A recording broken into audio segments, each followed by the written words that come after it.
You keep asking why you're still waiting for God's call, but have you ever considered that the delay might be deliberate, divine, and deeply tied to what you refuse to surrender? The truth is, God doesn't call the unprepared, and many who say they're ready are secretly clinging to habits, attitudes, and desires that would sabotage their calling the moment it arrives. Some of the greatest destinies are delayed not because God is silent, but because He's protecting you from what your current character can't carry. Like Moses, you may be wandering in a wilderness that feels endless, not because you're forgotten, but because what's inside you needs to die before what's ahead of you can live. Exodus 3:1-12. God doesn't elevate people with divided hearts, and if you're still entertaining bitterness, comparison, or pride in secret, then you're not being overlooked. You're being preserved. You say you're waiting on God, but could it be that God is actually waiting on you to obey the last instruction He gave before giving you another? Saul lost his calling not because he didn't hear God, but because he disobeyed in the details. 1 Samuel 15:22-23. And there are believers today unknowingly forfeiting their purpose through partial obedience dressed up as faith. You're praying for direction, but ignoring conviction. How can God trust you with a platform if you can't be trusted in private? Many are distracted by what looks like delay when it's actually divine alignment. You think God is stalling, but He's shaping you in silence. Think of Joseph. His dream was real, but the prison came before the palace, Genesis 37-41. And had he escaped the process, he would have never been prepared to lead. Some of you are mistaking inactivity for absence, when in fact God is active in ways you can't see. Romans 8:28 is not just a verse, it's a spiritual strategy, and all things includes even the waiting.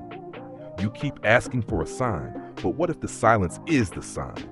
That He's teaching you how to walk by faith, not by confirmation. 2 Corinthians 5:7. And here's the shocking truth. Sometimes the longer the wait, the weightier the call. You're not forgotten, you're being fortified. But be warned, if you idolize the calling more than the caller, you'll miss Him when He finally speaks. God doesn't whisper to hearts that are too loud with ambition. You say you want purpose, but are you ready for what comes with it? With calling comes warfare, criticism, and spiritual pressure that will crush anyone who hasn't been crushed before. David didn't become king because he was gifted. He was chosen because he was faithful in obscurity, tending sheep when no one was watching. 1 Samuel 16, verse 11-13. If your character is still built on applause, you're not ready. God hides His chosen ones not to punish them, but to purify them. So the waiting you hate may be the very thing saving your future from disaster. And let's be clear, God's call isn't a glamorous announcement. It's often a quiet burden that won't leave you alone.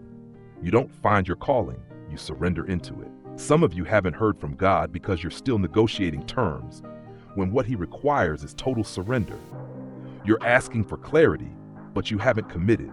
You're asking for breakthrough, but you're still dabbling in compromise. And until you choose the narrow road, yes, that narrow road that costs you comfort, pride, and sometimes even relationships, Matthew 7:14, you'll keep circling the same mountain, praying the same prayers, and wondering why nothing's changing. This is your wake-up call. You're not waiting on a voice from heaven. You're being invited to live a life that heaven can trust. God's calling isn't always loud, but it's always clear to those who are consecrated. He reveals His plans to those who are yielded, not to those who are just curious. If you truly want to walk in your calling, stop chasing clarity and start pursuing consecration. Stop demanding details and start walking in daily obedience. Your next instruction will be found in your last act of faithfulness. If you're still waiting for God's call, check your posture, because the ones who are ready don't just pray, they prepare. They fast when no one sees, forgive without being asked, serve without recognition, and trust without understanding. They let go of timelines, let God strip their ego, and embrace the discomfort of becoming.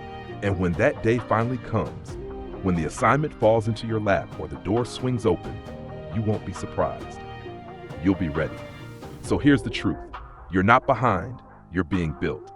You're not denied, you're in development. And the moment you stop waiting passively and start preparing aggressively, you'll realize the call of God isn't coming. It's already begun.